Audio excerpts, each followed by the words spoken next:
নমস্কার বন্ধুরা, welcome to Rita Barua Roy channel. বন্ধুরা, এখন পর্যন্ত যারা চ্যানেলটি সাবস্ক্রাইব করেননি আপনারা অবশ্যই চ্যানেলটিকে সাবস্ক্রাইব করবেন, সঙ্গে বেল আইকন বাজাবেন লেটেস্ট আপডেট জানার জন্য। বন্ধুরা, এই ভিডিওতে আপনারা জানতে পারবেন আপার প্রাইমারি ভ্যাকেন্সি আপডেট এবং তৃতীয় কাউন্সেলিং থার্ড কাউন্সেলিংয়ের ব্যাপারে। তো চলুন শুরু করা যাক পুরো ভিডিও।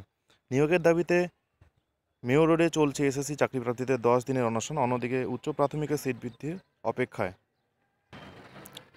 রয়েছেন কয়েক হাজার চাকরি প্রার্থী। এই পরিস্থিতিতে দাঁড়িয়ে বেশ কিছু গুরুত্বপূর্ণ সিদ্ধান্ত নিতে চলেছে স্কুল সার্ভিস কমিশন। খুব শীঘ্রই ভালো খবর পেতে চলেছে উচ্চ প্রাথমিকের কয়েক হাজার চাকরি প্রার্থী।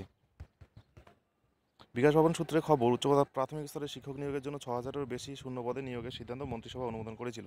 সেগুলি এসএসসির কাটারে পাঠানো হয়েছে বলে খবর। নিউ সেট আপ স্কুলের জন্য এই পদগুলি তৈরি হয়েছে বলে বিকাশ ভবন সূত্রে খবর। চলতি কাউন্সেলিংয়ের যোগ করা হবে নাকি পরের পরীক্ষার বিজ্ঞপ্তিতে উল্লেখ করা হবে তা ঠিক করার ভার এসএসসির উপর ছাড়া হয়েছে। বিকাশ ভবন থেকে শূন্যপদের তালিকা কমিশনে পৌঁছানো নিয়ে বেশ কিছু অভিযোগ তুলেছে চাকরি প্রার্থীরা, কিন্তু লাগাতার চাকরি প্রার্থীদের আন্দোলনের জেরে অবশেষে 6,000-এর মতো বাড়তি শূন্যপদের তালিকা বিকাশ ভবনের তরফে কমিশনের কাছে পাঠানো হয়েছে বলে খবর। মোট কত শূন্যপদে নিয়োগ হবে তা নিয়ে ধোঁয়াশা রয়েছে। চাকরি প্রার্থীদের দাবি ছিল অন্তত 30,000 শূন্যপদে নিয়োগ। সেই বিষয়ে এখনই কোনো তথ্য কমিশন এবং বিকাশ ভবনের তরফে দেওয়া হয়নি। চাকরি প্রার্থীদের দাবি মেনে শুক্রবার সন্ধ্যায় মাধ্যমিক এবং উচ্চ মাধ্যমিক স্তরে শিক্ষক নিয়োগের তৃতীয় দফার কাউন্সেলিং কথা ঘোষণা করেছে স্কুল সার্ভিস কমিশন। 6 মার্চ শিক্ষামন্ত্রী পার্থ চট্টোপাধ্যায়ের সঙ্গে বৈঠকের পর এই বিষয়ে আশ্বাস দিয়েছিল এসএসসি চেয়ারম্যান সৌমিত্র সরকার।